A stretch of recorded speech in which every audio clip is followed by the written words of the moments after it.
إن الحمد لله نحمده ونستعينه ونستغفره ونعوذ بالله من شرور أنفسنا وسيئات أعمالنا من يهده الله فلا مضل له ومن يضلل فلا هادي له أشهد أن لا إله إلا الله وأشهد أن محمدا عبده ورسوله اللهم صل وسلم وبارك على نبينا محمد وعلى آله وصحبه ومن اتبع بهداه إلى يوم القيامة وبعد. Jamaah sekalian yang saya muliakan, kita masih membahas tentang Al-Arba'in An-Nawawiyah, hadis yang ke-35, dan ini pembahasan yang keempat yang berkaitan dengan hadis nomor 35 ini. Dan pada pertemuan kali ini akan saya ulang hadisnya, kemudian akan saya lanjutkan beberapa pelajaran yang sebelumnya kita berhenti di poin yang ke-6. An Abi Hurairah radhiyallahu anhu qala, dari Abi Hurairah radhiyallahu anhu, beliau berkata, qala Rasulullah sallallahu alaihi wasallam, Rasulullah sallallahu alaihi wasallam berkata, la tahasadu wa la tanajashu wa la tabaghadu wa la tadabaru wa la yabi' ba'dukum ala bai'i ba'din wa kunu ibadallahi ikhwana. Jangan kalian saling dengki, jangan kalian saling berbuat najas, jangan kalian saling membenci, jangan kalian saling membelakangi, dan janganlah sebagian kalian membeli melampaui pembelian yang dilakukan oleh yang lain. Wa kunu ibadallahi ikhwana, dan jadilah hamba-hamba Allah subhanahu wa ta'ala yang senantiasa bersaudara.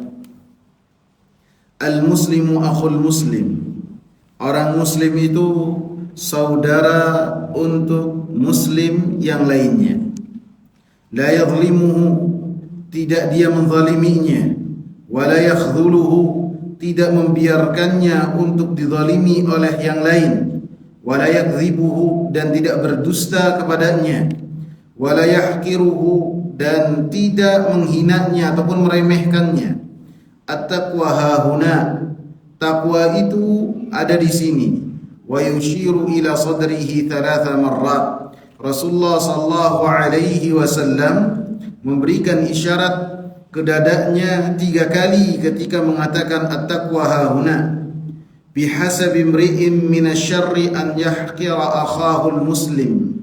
Cukuplah seseorang itu memiliki dan melakukan kejelekan ketika dia meremehkan saudaranya muslim. Kullul muslimi 'alal muslimi haram. Setiap muslim atas muslim yang lainnya haram. Haram untuk disentuh darahnya, disentuh hartanya, dan disentuh kehormatannya. Pelajaran yang ke-6 yang kita lanjutkan dari pertemuan yang lalu adalah haramnya untuk seseorang melakukan perniagaan atas perniagaan saudaranya. Jadi ini adalah sesuatu yang diharamkan. Karena dalam hadis ini Rasulullah mengatakan wala yabi' ba'dukum ala bai'i ba'din, dan janganlah salah seorang melakukan perniagaan di atas perniagaan yang lainnya, jual beli di atas jual beli yang lainnya. Artinya ketika terjadi transaksi di antara dua pihak, maka pihak ketiga diharamkan untuk masuk merusak nuansa jual beli tersebut. Dalam riwayat yang lain, wala yasum ala saumi akhi, janganlah melakukan penawaran di atas penawaran saudaranya. Ketika dua orang ini lagi tawar menawar, yang satu penjual mengatakan saya harganya 100, kemudian yang membeli menawarnya 45, kemudian terjadi saling gotot menggototkan, ini tarik ulur. Begitu mau ketemu deal di 75, ada pihak ketiga yang masuk, sama saya saja 60. Nah, ini yang diharamkan. Baik itu sifatnya penawaran ataupun sifatnya sudah terjadi jual beli, maka ketika terjadi jual beli maka diharamkan. Dan ketika jual beli ini, walaupun jual beli sudah terjadi, kemudian sudah tidak ada pilihan lagi untuk membatalkannya, maka tidak boleh ada transaksi lagi atas transaksi saudaranya. Artinya ketika misalnya sudah deal, harganya jadi 70, kemudian begitu deal masih ada khiyar, masih ada pilihan untuk pembeli ini melanjutkan transaksinya ataukah tidak ketika masih dalam satu majelis, masih di tokonya. Tapi apabila dia telah keluar, maka dia sudah tidak bisa lagi membatalkan perjanjiannya, tidak bisa lagi, kecuali kalau dia ada khiyar yang lain. Maka ketika masih ada dalam khiyar, masih ada tempo dia itu duduk, masih dia itu ada di tempat dia melakukan jual beli perniagaan, maka tidak boleh pihak ketiga masuk untuk menyebutkan harga yang lebih rendah dari harga yang telah terjadi transaksi. Tidak boleh, haram. Rasulullah katakan apa? Wala yabi', jangan ada transaksi lagi, jangan ditawarkan lagi kepada orang yang sudah deal. Lebih-lebih ketika orang itu sudah deal, kemudian pulang di rumahnya, kemudian ada yang telepon ke dia atau ada yang mendatangi ke dia, kemudian mengatakan kalau saya jualnya itu, dia sebutkan harganya lebih rendah dari kesepakatan yang telah terjadi di antara keduanya, maka ini pun diharamkan juga. Karena larangan-larangan ini Rasulullah sebutkan taklilnya, alasan hukumnya wa kunu ibadallahi ikhwana, supaya hamba-hamba Allah itu menjadi saudara. Kalau sudah ada transaksi, sudah duit ditransfer, duit dikeluarkan, barang dibawa, begitu sampai rumah ada yang ngabarin, coba ente beli sama saya, harganya lebih murah 30.000. Pasti dia akan ada rasa dengki, rasa marah, rasa kecewa kepada yang tadi melakukan jual beli kepadanya, pasti ini. Sehingga supaya hal itu tidak terjadi, maka walaupun jual beli sudah terjadi, maka tidak boleh ada penawaran wala yabi' ba'dukum ala bai'i ba'din. Paham ya, ikhwan? Paham ya? Pelajaran yang ketujuh, wajibnya untuk kita bersaudara dalam saudara ikatan keimanan. Wajibnya kita bersaudara dengan hamba-hamba Allah yang lain, yang kita sholatnya sama, kita kiblatnya sama, sesembahannya sama, rasulnya sama, berhukumnya dengan Al-Quran yang sama, membaca Al-Quran dalam rangka beribadah dengan bacaan yang sama, sunnahnya sama, sahabat-sahabat nabinya sama, maka itu adalah ikatan yang paling kuat. Maka itu harus ditetapkan dalam diri kita, orang muslim atas orang muslim yang lainnya adalah memiliki ikatan persaudaraan. Rasulullah katakan innamal mu'minuna, Allah katakan innamal mu'minuna ikhwah, sesungguhnya orang-orang yang beriman itu adalah bersaudara, diikat dengan ikatan yang sangat kuat, yaitu la ilaha illallah wa Muhammadur Rasulullah. Sehingga orang-orang Aus dan orang-orang Khadraj sebelum Nabi SAW datang, mereka ini adalah orang-orang yang dulunya diadu domba oleh orang-orang Yahudi, sehingga tidak pernah akur di antara mereka, Aus dan Khadraj.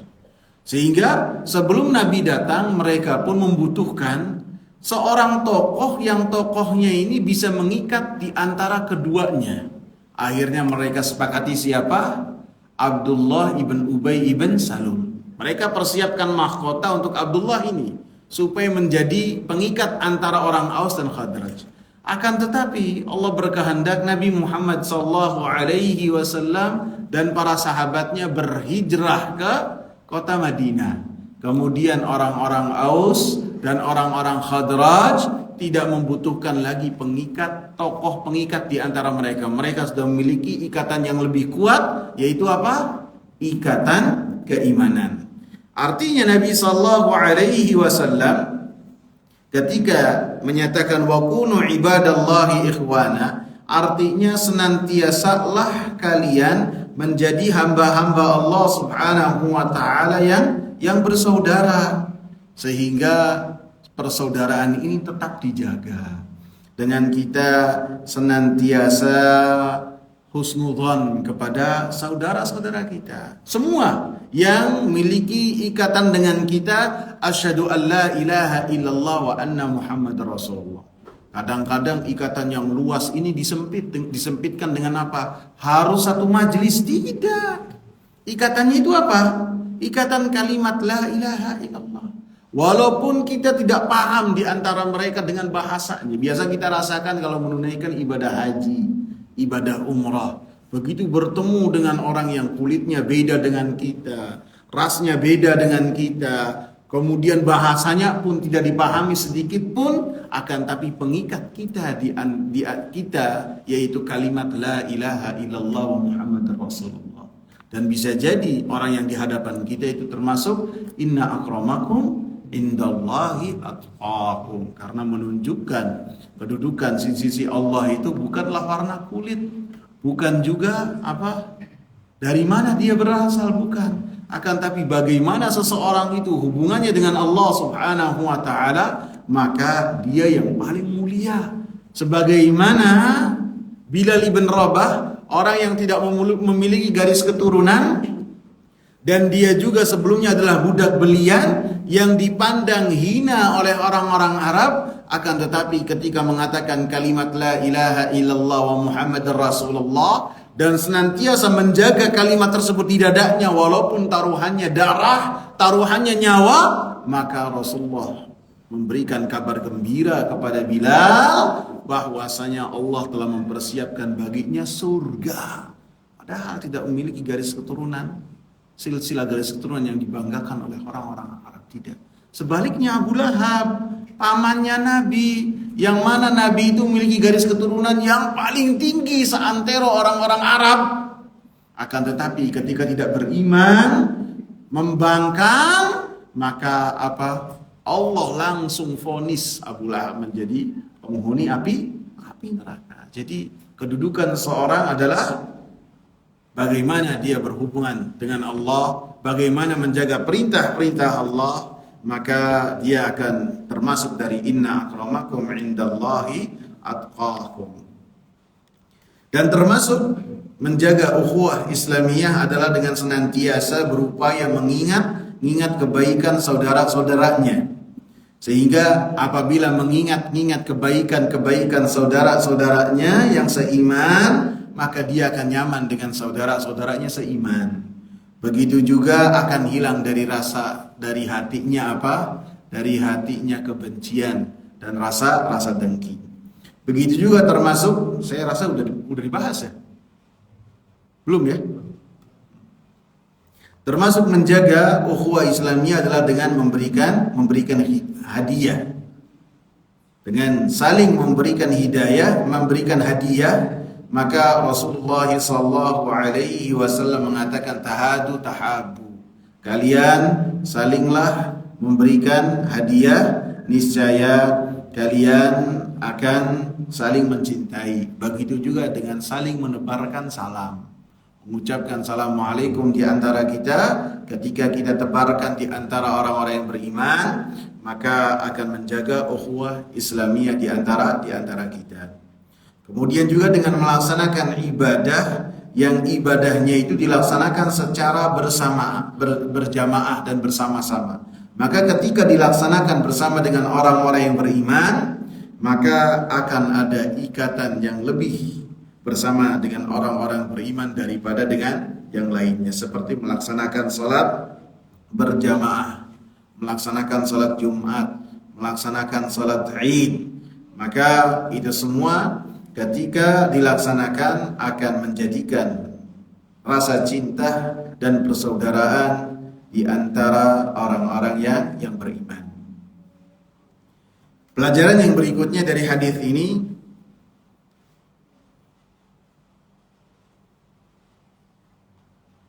bahwasanya Nabi sallallahu alaihi wasallam ketika menyatakan, ketika memerintahkan bahwasanya kita ini adalah bersaudara, Rasulullah sallallahu alaihi wasallam menjelaskan keadaan orang muslim dengan saudaranya.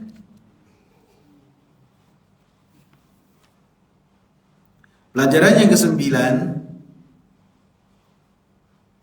bahwasanya orang muslim atas muslim yang lainnya haram untuk disentuh darahnya, disentuh hartanya dan kehormatannya.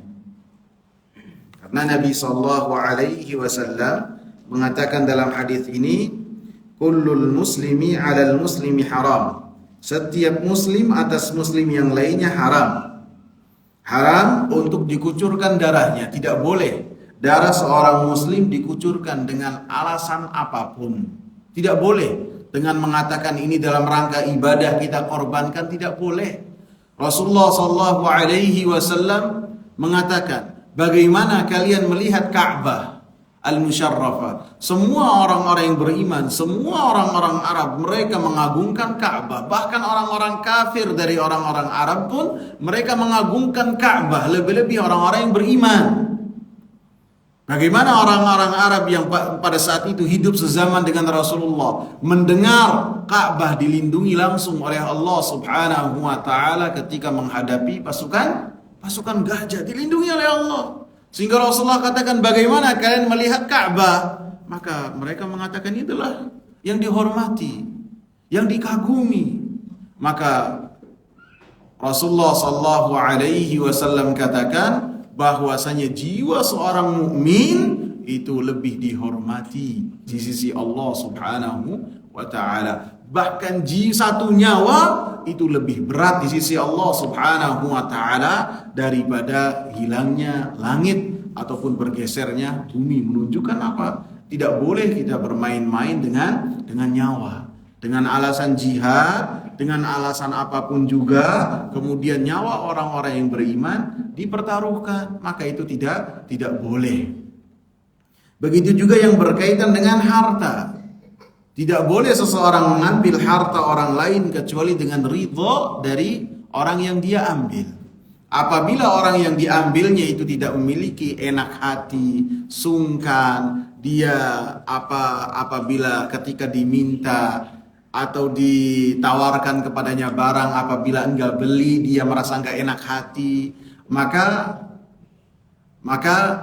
ketika terjadi transaksi demikian dia telah melakukan transaksi yang haram.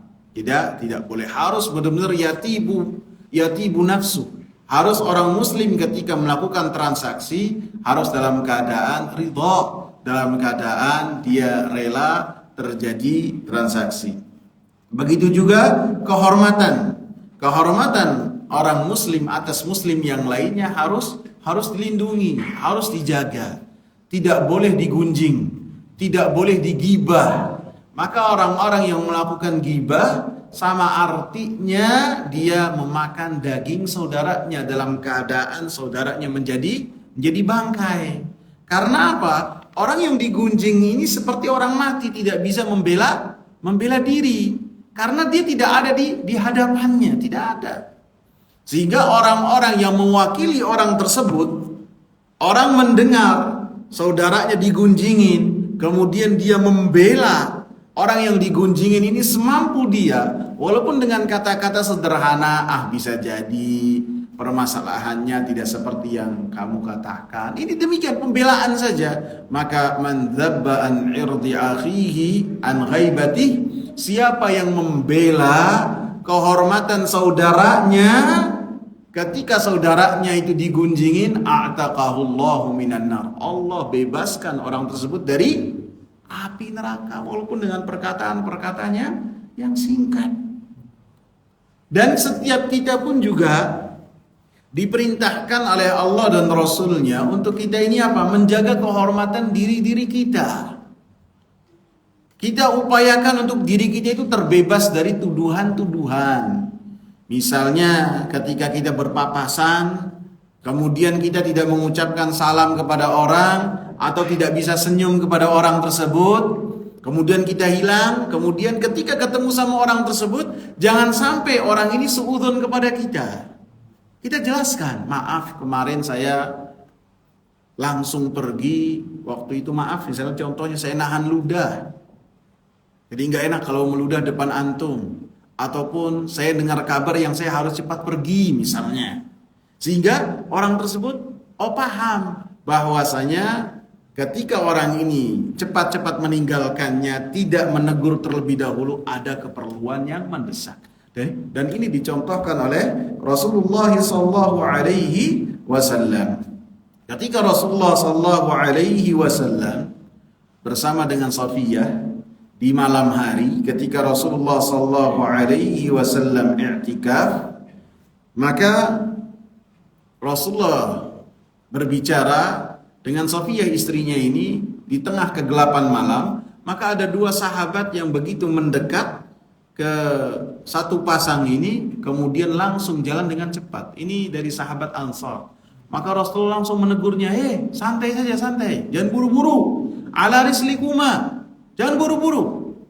Kemudian tanpa keduanya bertanya, Rasulullah katakan, perempuan di sebelah saya ini istri saya Safiyah. Padahal keduanya bertanya apa tidak? Tidak, cuma buru-buru saja.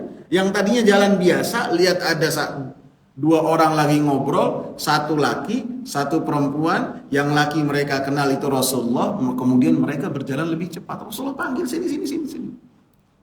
Ini Safiyah istri saya. Kemudian keduanya mengatakan, subhanallah, kami gak mungkin menuduh demikian ya Rasulullah. Kemudian Rasulullah sebutkan, inna syaitana yajri fi ibni adam majrad dam. Sungguhnya syaitan itu mengalir di darah kita. Wa inni khiftu an yakdhifa fi qulubikum syarra. Dan saya takut apabila syaitan itu membisiki kepada kalian bisikan-bisikan yang jelek ketika melihat hal tersebut, sehingga kalian suudzon kepada saya. Jadi ini kita diperintahkan supaya kita menyelamatkan kehormatan kita. Jangan sampai kita ini digunjingi. Jadi salah apabila ada orang yang digunjingin senang, salah. Ada kan orang digunjingin gak apa-apa, kebaikannya buat saya, enggak. Kalau antum mampu menjelaskan, dijelaskan. Jangan sampai dia menggunjing kita dan dianya pun memberikan kebaikannya kepada kita. Karena orang Islam kepada orang Islam itu saudara. Cinta kepada saudaranya seperti cinta dia kepada dirinya. Sebagaimana kita tidak mau susah-susah dalam melakukan kebaikan, ketika melakukan ketaatan harus ikhlas, harus sesuai dengan apa yang telah dicontohkan oleh Rasulullah, di hari kiamat diberikan kepada orang lain. Mau nggak? Nggak mau. Maka kita harus sayang kepada saudara kita. Jangan sampai dia menggibahi kita, kemudian kita jelaskan yang perkara yang bisa jadi kamu salah sangka demikian. Kemudian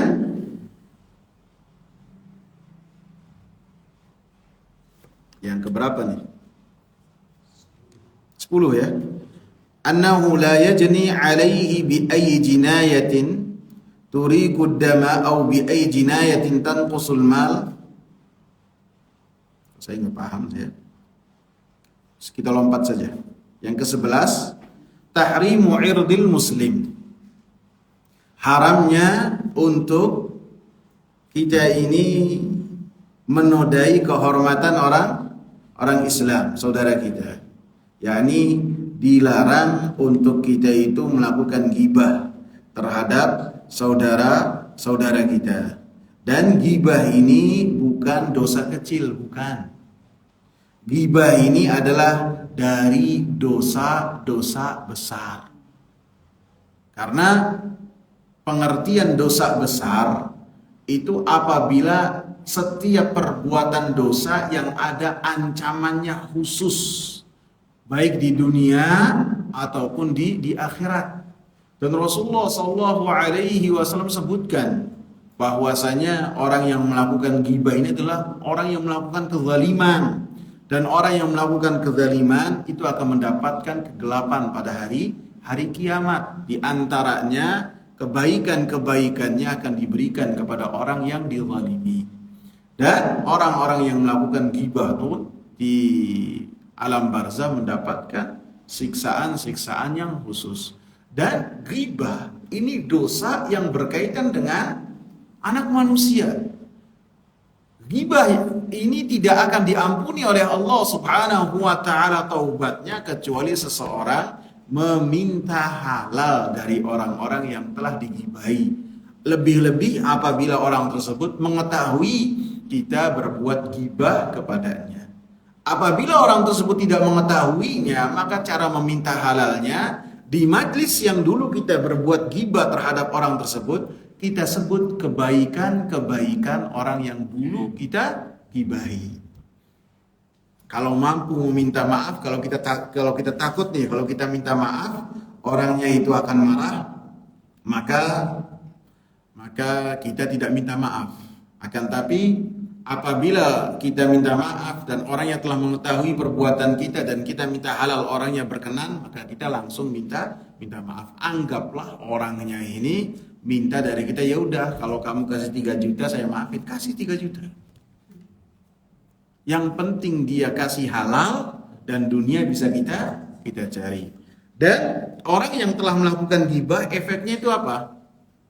Menjadikan orang lain itu benci terhadap orang yang disebutkan kejelekan-kejelekannya.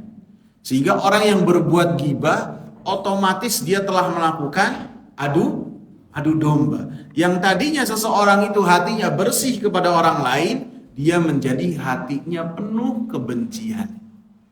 Sehingga ghibah ini apabila berkaitan dengan ahli ilmu, maka dosanya lebih besar daripada orang-orang yang bukan ahli ilmu. Karena efeknya, kebenciannya bukan hanya kepada orang tersebut, akan tapi kepada ilmu yang dibawa oleh orang tersebut.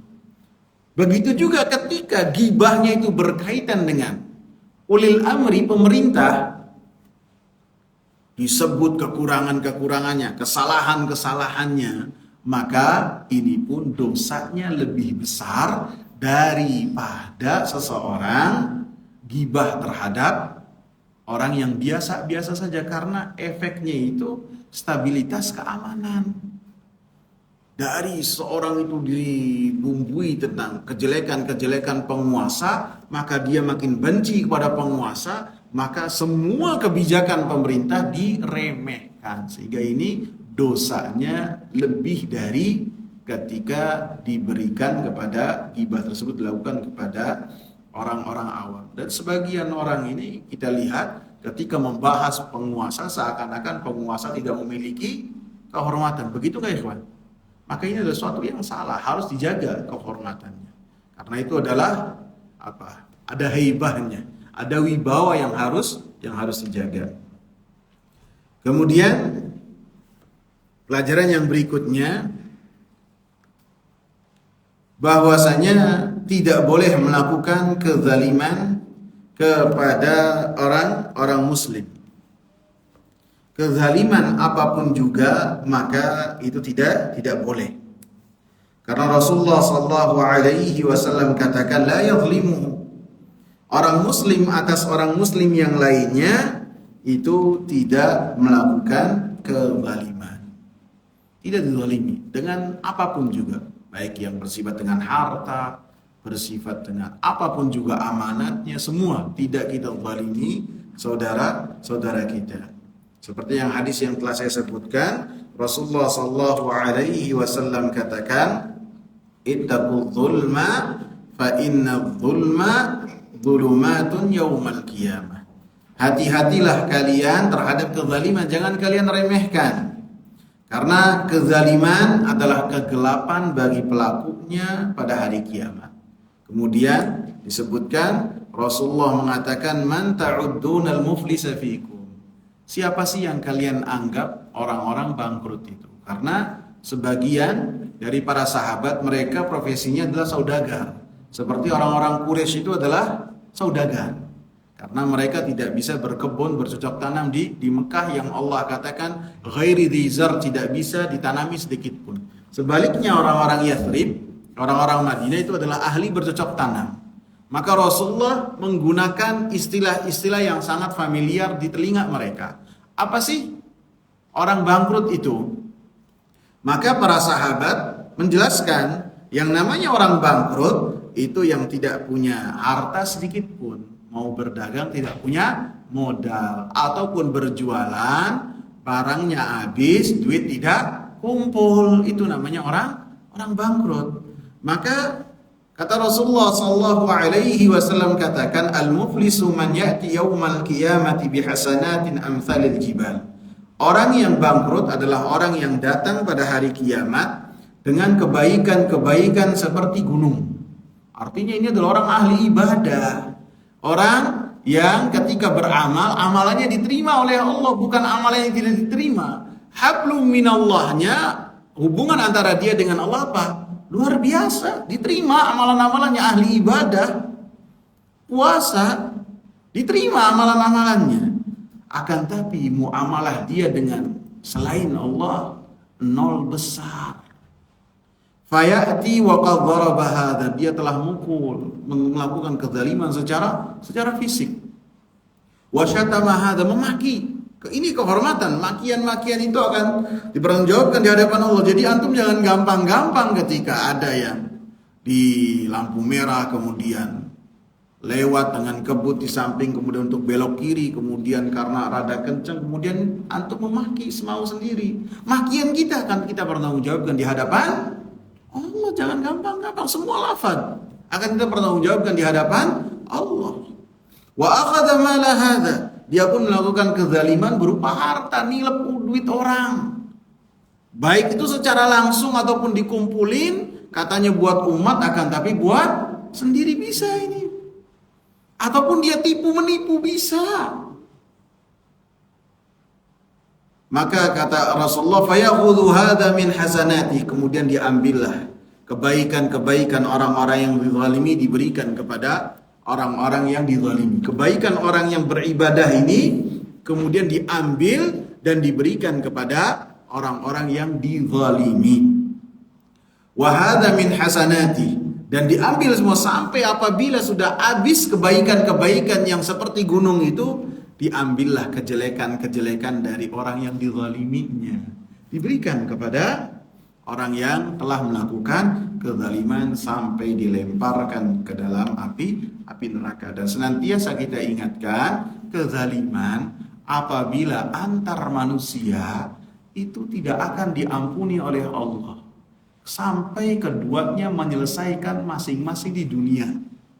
Orang telah melakukan kezaliman secara fisik atau hartanya diambil, kemudian orang yang dizaliminya mati, maka kezaliman yang telah dilakukan oleh orang ini tidak akan diampuni oleh Allah, tidak akan. Karena Allah tidak akan ikut campur apabila pertikaian terjadi antara dua anak manusia sampai keduanya saling islah. Apabila tidak ada islah, nanti hukum seperti ini akan terjadi bagi orang-orang yang melakukan kezaliman. Kemudian pelajaran yang berikutnya, wajibnya menolong orang-orang yang beriman. Kita tolong, karena hadisnya wala yakhdhulhu, tidak boleh kita membiarkan saudara kita yang seiman, seislam, untuk dia itu ditinggalkan sehingga dimakan oleh musuhnya. Dan musuh yang paling berat adalah syaitan. Sehingga Rasulullah sallallahu alaihi wasallam katakan, unsur akhaka zaliman au mazluman, kamu tolong saudara kamu dalam keadaan zalim ataupun terzalimi. Ini adalah ungkapan yang sangat terkenal sekali di kalangan orang-orang Arab sebelum Nabi sallallahu alaihi wasallam mengatakan perkataan ini. Asli dari perkataan ini ungkapan untuk setiap orang itu memiliki fanatisme kesukuan. Kalau lihat saudara kamu, kerabat kamu yang satu keluarga, satu marga bermasalah, satu kabilah, tolong dia. Mau dia benar ataupun salah, kamu tutup mata. Ini artinya secara tekstual. Akan tetapi Nabi Shallallahu Alaihi Wasallam menggunakan istilah dan ungkapan yang mereka pahami, akan tapi dengan makna yang berbeda. Ini salah satu metode tarbiyah Rasulullah.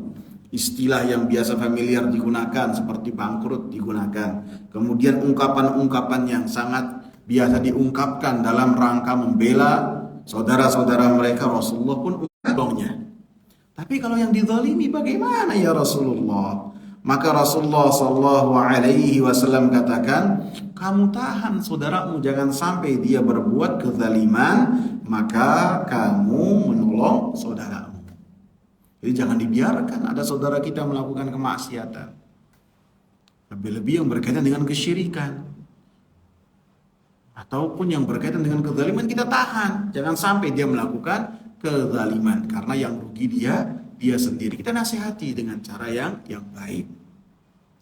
Pelajaran yang berikutnya, wajibnya untuk kita berkata jujur, dan tidak boleh kita dusta. Karena dalam hadis ini Rasulullah katakan wala yakdzibuhu. Tidak boleh kita berkata dusta, dan banyak hadis yang memerintah atau banyak ayat yang memerintahkan kita untuk berkata dengan jujur. Allah katakan, ya ayyuhalladzina amanu taqullaha wa kunu ma'as shadiqin dalam surat Taubah. Wahai orang-orang yang beriman, bertakwalah kepada Allah Subhanahu wa taala dan jadilah bersama dengan orang-orang yang jujur. Ayat 119. Dan Rasulullah sallallahu alaihi wasallam katakan, alaikum bisidqi fa inna sidqa yahdi ilal bir wa innal birra yahdi ilal jannah. Wajib bagi kalian untuk berkata dengan perkataan yang jujur, karena perkataan yang jujur ini akan membawa kalian dan menggiring kalian kepada perbuatan-perbuatan baik, dan perbuatan baik itu akan membawa kalian ke dalam surga. Wala yazalur rajulu yasduqu hatta yuktaba indallahi siddiqa. Tidaklah seseorang dia senantiasa berkata dengan jujur sampai dia ditulis di sisi Allah Subhanahu wa taala menjadi orang-orang yang siddiq. Siddiq adalah tempat kembalinya di surga bersama dengan Nabi Muhammad sallallahu alaihi wasallam di surga. Pelajaran yang berikutnya, haramnya untuk kita menganggap remeh saudara seislam dan seiman kita. Walaupun orang seiman dan seislam kita ini dalam keadaan fakir, dalam keadaan jahil, dalam keadaan apapun juga, dalam keadaan bermaksiat, maka Rasulullah sallallahu alaihi wasallam katakan la yahqiruhu, tidak boleh orang muslim menganggap remeh orang muslim yang lainnya. Berapa banyak orang-orang yang berbuat maksiat kemudian bertaubat, taubatnya diterima oleh Allah menjadi pribadi yang luar biasa. Yang luar biasa. Dan berapa banyak orang yang penampilannya biasa-biasa saja, dari jauh dari kekayaan, akan tetapi apabila berdoa kepada Allah Subhanahu wa taala, doanya langsung dikabul oleh Allah Subhanahu wa taala. Jadi kita harus tidak boleh menganggap remeh dan menganggap hina orang yang di hadapan kita dari orang-orang yang beriman, akan tetapi harus kita hormati. Pelajaran yang berikutnya, dalam hadis ini dinyatakan bahwasanya takwa itu adanya di dalam tempatnya, di dalam hati. Karena Rasulullah sallallahu alaihi wasallam yang menyatakan demikian.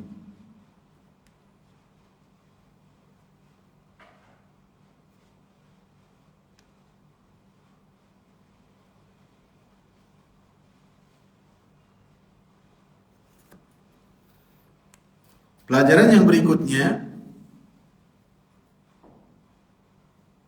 bahwasanya termasuk metode yang dicontohkan oleh Rasulullah sallallahu alaihi wasallam dalam hadis ini ketika mengajarkan kebaikan, menggunakan gerakan-gerakan tangan dalam menjelaskan sesuatu yang akan disampaikan oleh Rasulullah.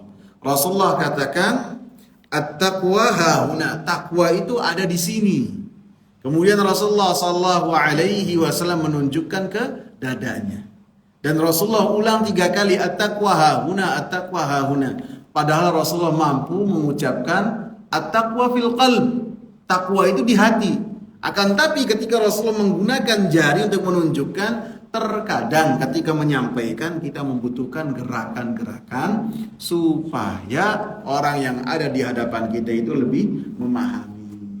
Terkadang kalau saya ngisi kemudian tangannya diem saja, antum bisa jadi bosen, ya kan? Akan tapi apabila diiringi dengan gerakan-gerakan, maka akan menjadi lebih berbeda.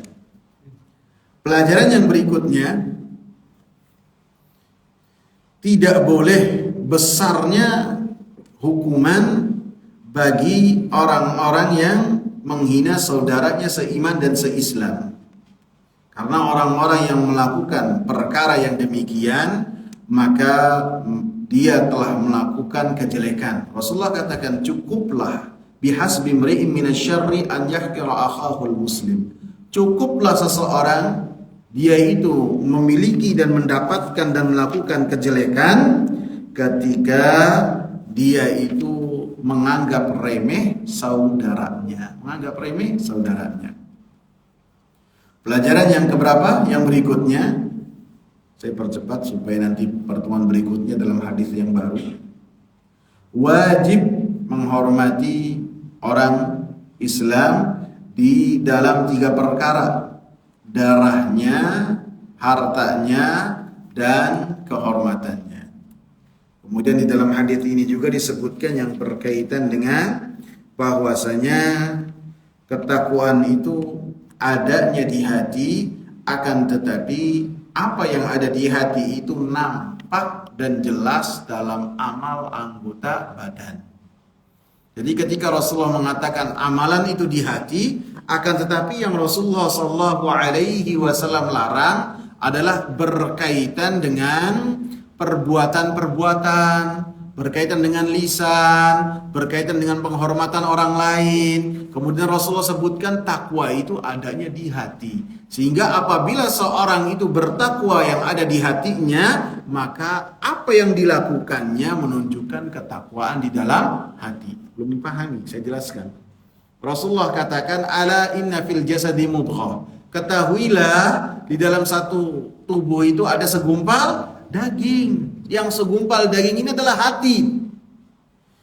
Idza salahat salahal jasadu kullu. Apabila segumpal daging ini dalam keadaan saleh bertakwa, maka seluruh anggota badannya pun bertakwa. Telinganya tidaklah mendengar kecuali yang memberikan asupan ketakwaan yang ada di hatinya. Matanya tidaklah ia tujukan kecuali yang dengannya dia makin bertakwa kepada Allah Subhanahu wa taala. Mulutnya tidaklah mengungkapkan kecuali apa yang ada dalam ketakwaan. Seperti sebuah botol ini, ketika kita tumpahkan di gelas, isinya apa? Air putih, karena di dalamnya air putih. Tapi apabila yang dibawakan itu adalah teko, punya Mas Samsi itu apa? Kopi ya. Ada kopi kemudian dituang, yang keluar isinya apa? Kopi. Hati-hati manusia itu seperti bejana. Apa yang keluar dari mulutnya itu adalah ungkapan yang ada di dalam hati. Apabila di dalamnya ini susu, ketika dituang maka susu. Maka amal perbuatan seseorang, tangannya, kakinya, semuanya menunjukkan apa yang ada di dalam hatinya. Apabila hatinya baik, ucapan-ucapannya baik, perbuatannya baik. Dan apabila yang di dalam hatinya kotor, wa idza fasadat, jauh dari kesalehan, jauh dari ketakwaan kepada Allah, tidak ada keimanan, tidak ada pengagungan, tidak ada tawakal, maka semuanya pun menunjukkan apa yang ada di dalam kotoran hatinya, kekufuran dan kesyirikan kepada Allah Subhanahu wa ta'ala. Insyaallah pada pertemuan berikutnya akan kita masuk ke hadis yang ke-36 dari Abu Hurairah juga. Semoga bermanfaat. Subhanakallahumma bihamdika asyhadu an la ilaha illa anta astaghfiruka wa atubu ilaik. Assalamu alaikum warahmatullahi